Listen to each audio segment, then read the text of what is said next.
Manish, great to have you on here. As I said, I've known you for Thank you. 20 years back, Wow, it's back in gone the quick. day when you was at Design Bridge in That's Farringdon. right. Yeah. So we've had a great relationship for those 20 years. And Manish is now a creative ops consultant. He's worked with some of our clients, but he works with lots of agencies to really implement growth strategies, establish productive teams within the agency, but ultimately increase that efficiency across the agency and across the business. And the result of that efficiency, what he's really trying to do is raise that profitability of the agency. So again, man, it's great to have you. Real uh, topic that everyone's looking at these days, trying to drive that profitability. So over your years of doing this, you've been doing it 25 years, I've known you 20 years. What's what's the impact you've seen where agencies do improve that efficiency? What did it do to the profitability of the agency? Yeah. Well, I think the first thing, Jay, is that they're always trying to improve.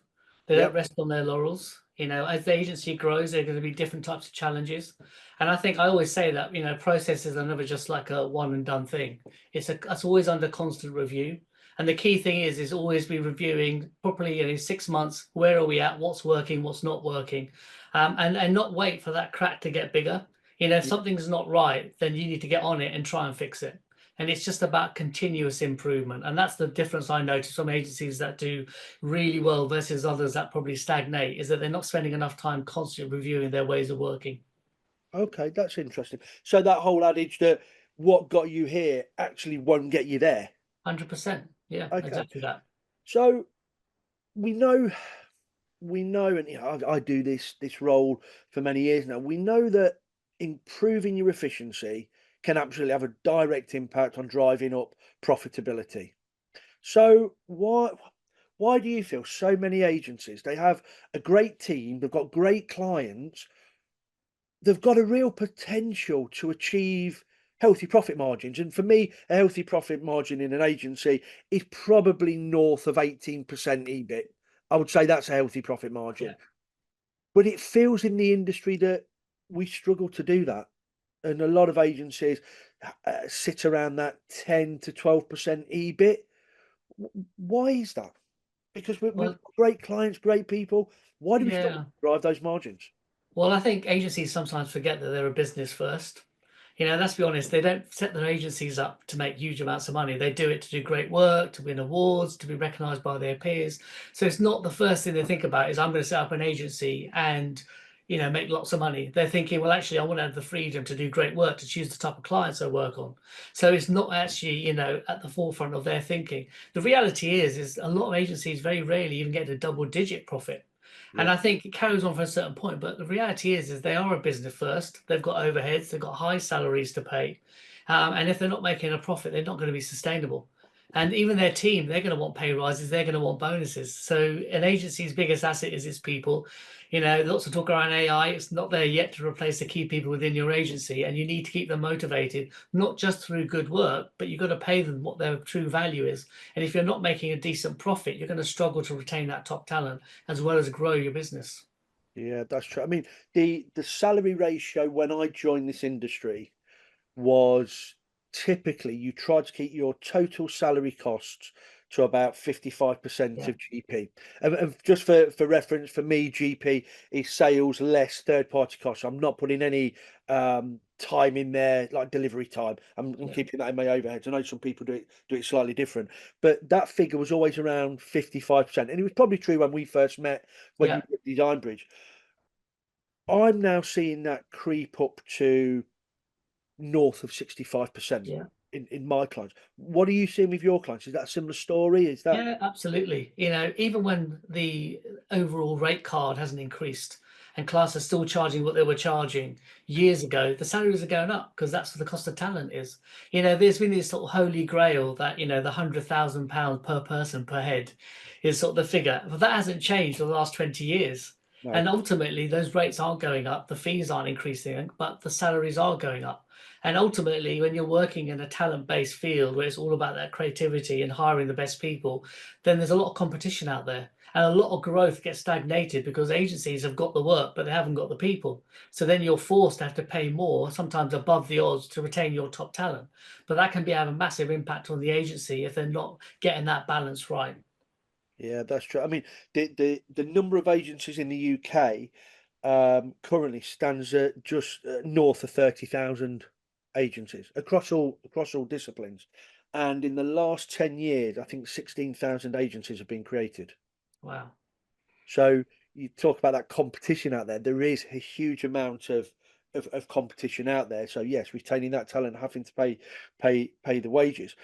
The other thing I think that has an impact on, and you touched on it there, and I generally don't know the answer. I'd love to get your views on this. The rates that agencies are charging clients. You know, when I started and we had back at Design Bridge, the average rate was around £100 an hour, give or take. I'm often seeing that is still the average rate across the industry now. What's your take on that with the people you're working with? Similar? Yeah, absolutely. I think the great thing about our industry, there's no real main barriers. So a smaller agency can compete with a very large agency. And the way they do that is basically being a little bit more cost effective. There's no doubt they've got the talent. So clients will pick up on it. They'll go, well, actually, I've got these individuals that have probably come from the larger agencies that clearly have the skills to deliver the work that I want, but they can do it a lot cheaper. And I think that's what happens is it forces the agencies to all go down a couple of notches just to try and compete with each other. And there's all of this conversation about the holy grail of that value-based pricing. And I think we're way off that as an industry. The fact is that a lot of agencies are still forced to pitch for free or for a Yeah, nominal amount, or they're in a pitch situation with over 10 agencies, which is absolutely ridiculous. And I don't think we do ourselves any favors. Other professional services like lawyers and accountants and architects have some form of code or conduct. We don't have that within our industry. And so ultimately, if you want win a piece of work, you're likely to pitch for free, which sort of sets the wrong kind of precedent with the client in the first place. And then it will come down to cost. And I think ultimately, you need to look at your rates because that's where profitability, if you're going to make any, starts. If your rate card is low and you haven't got enough profitability built into that hour that you're charging, you're going to really struggle. You're going to struggle. And I think that's the thing you need to get right. And if you really value the work that you do and what you offer clients, then you've got to charge for it. yeah, that's true. So we've got this sort of situation where there's a lot of agencies in the marketplace, a lot of competition out there. Salaries are going up. We're having challenges getting clients to release budget. We know that, and 2024 was a particular bad year for that. The rates have stagnated a little bit. So if we've got those challenges out there, there's got to be, or we've got to find actionable steps within the efficiencies of the business within the agency to try to drive that profitability. So the agencies that you're working with, they will be experiencing those challenges we've just outlined there. What are some of the actionable steps that they're doing internally to try to drive this profitability figure, this EBIT figure, just nicking it up by a percentage here and there? What are some of the things they are actually doing, managed to make that happen? Yeah, well, unfortunately, there's not like a little magic switch that you can just flick on and all of a Oh, sudden I was hoping you could direct people to it, like the Amazon magic switch. I know, but the reality is that you have to look at it across the board, and it's about optimizing absolutely everything. So everything from looking at your rate card, looking at what you're putting in your proposals, looking at your team size, looking at how you do resource planning, making sure you've got efficient processes and best practices, that you're keeping your processes under review, doing wash-ups, all of those things need to be done. And you need to look at it across the board. There isn't just one thing that will make the difference. Even to get it up that 1% or even 0.5%, you need to look at it across the board and find out where those leaks are. And I think, unfortunately, agencies don't review their ways of working. They get busy on the delivery side and get used to the fact that we've got so much work, we're doing okay. But then when the work starts to dip and they're not as busy, that's when they start to see that, okay, there's a problem. But in reality, the best time to do it is when you're busy to maximize the profitability and make sure you're running efficiently. The other thing I think is agencies hire too quickly. Yeah, The new client will come in and all of a sudden they've got a post out on LinkedIn, we need to hire. And I always say, well, hold on, just step back. Are all your current people busy? Are they being properly utilized to the level that they should be before you even start to hire other people? And the fact is that some people within your agency maybe aren't so busy anymore, or are less required. And I know it's tough because you want to obviously keep your best talent and there's that element of loyalty, but sometimes within business, you have to make some tough decisions. And as your business grows, you may find that there's a need for a certain type of talent and some that you don't. What you don't want to be doing is keep that talent that you don't need within the business and then keep hiring more and more people, because that will also have an impact on your profitability. And salaries within creative land will always be the biggest overhead by far. Yeah. I mean, one of the things I've been looking at this year with my clients is, are you selling all the hours in your team month Yeah. in, month out? Because I think you're right, Manish, that they're often keen to hire quickly, but also they're not very good. Agencies not very good because of the reason we've stated of actually letting people go when you no longer sell that service, or you don't sell the service to that level. And I think that is 100% a challenge that I've seen over this period. The the whole thing of being on top of that visibility of what's actually happening across the jobs. What's your recommendation on how often the team should be looking at the jobs that are going through? There was a stat last year from the Wow Company, and I found this incredible. And it said 80% of agencies don't know the profitability of a client. Yeah, that's mad. It's true. And I found that quite an incredible stat. So what are the type of things that you would be encouraging your clients to do to really get down to that profitability of the jobs of the clients? Because ultimately that scales up, doesn't it, to the profitability of the business. So what are the type of things you encourage with your clients from an operations point of view? Yeah, well, I think part of looking at the finance is exactly go into the granular and look at those clients and which ones are profitable. Ultimately, we have that luxury where we can choose why we work with a client. I know it's slightly cliched, but we still have to work with the fame, fortune, or fun. Yep, we do. And I think it's still as relevant now as it has always been. And you can decide why you have that client. Ideally, that client is all three. You're Yep, doing really great work that you can enter in for awards. They pay really well. It's highly profitable, and you enjoy working on them. But in reality, you're going to have some clients that are the two of those things, or sometimes even one, and you need to make a decision of why you have them. But you do need to have a look at the overall profitability of that client, because I think agencies accept that they'll have a handful of clients that are profitable and a couple that won't. And that's just not the way to look at it. All your clients should be profitable unless you're doing it for other reasons, maybe for charitable reasons or pro bono, whatever it might be. But I do think you need to have a look at it. And I think once you finish a project, particularly when it's a new client, you do need to do a bit of a wash up. How did it go? Did we cost it right? And majority of new client wins and new projects tend to go over budget because you're trying to find each other out. yep, It's the first time you work with a client, you want to deliver the best work. In some respects, you kind of over deliver because you want to prove to the client they made the right choice. But you do need to keep that review and look at it and go, well, did we actually do that within the budget that we got? And that touches on the subject of timesheets. And my view on timesheets, I've always said this, is do them properly or not at all. yeah, I agree. And I think a lot of agencies do them and they're not particularly accurate and they become next to useless. The purpose of a timesheet is to check the profitability on a project, not to manage people. That's Yep, that's a line management responsibility. And the reason why we do timesheets is, in fact, there is only really one way of knowing if that project was profitable, is to monitor the time. And it's important that you get your team to do accurate timesheets and be honest. Sometimes they might be to their utilization amount, sometimes they might not. But we need to know how much did you really spend on that job just to make sure that we cost the next project correctly. And I yep, think that's what you need to have a look at. And there's enough tools out there, of course, Synergist is a really good one, that will do it for you automatically. It's not that hard. If yep. you put in the proposal, you put in the costings, and then you add your time, the system itself, with a couple of presses of buttons, will tell you not only if that project was profitable, but where within that project were you most profitable or where there are some leaks. Yeah, one of the things I've started looking at with my client, especially with the client service team, is to move away from the concept of profitability for them, because how you construct your cost rates can vary differently from agencies to agency. So yes, from a financial operations point of view, I want to know the profitability of each job and each client. But for the teams actually running the jobs, I started focusing on the under recovery or the over recovery, because the one thing that is always constant is what is your hourly rate for that client or for the agency. So if you're looking at a job and you said, look, we think we should charge 10,000 for this piece of work, but commercially at this point we've decided to only charge 9 to win it, one of the three Fs, whatever it may be.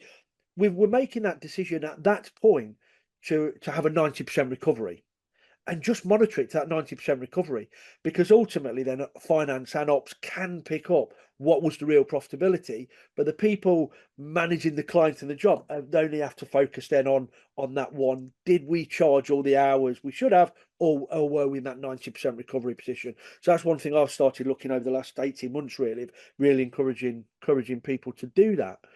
But all of this stuff, you have to have it in place to drive profit. We know this, Manish. You've got to have good processes. You've got to be reviewing them. You've got to get in the weeds and sweat the small stuff if you really want to drive those EBITs up by 1%, etc.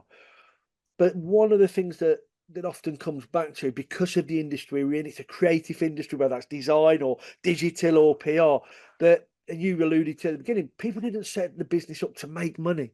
They set it up because it's a passion. It's something they love doing.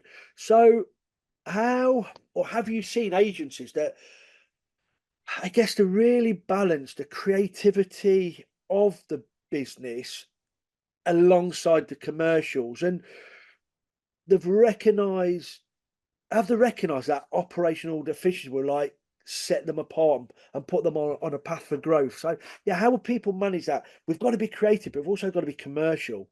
Have you seen any good examples of people doing this? Yeah, do you know, the really good agencies recognize their worth, Yeah, and they don't really even look at an operator. They'll say, well, hold on, we're really, really good, and you want us, and we're going to charge you for that work, and it's going to have huge amounts of value. So they recognize the value they bring to the client, and they themselves think, well, actually, we're going to make sure we charge properly for this, and that we really cover all our costs and some extra on top.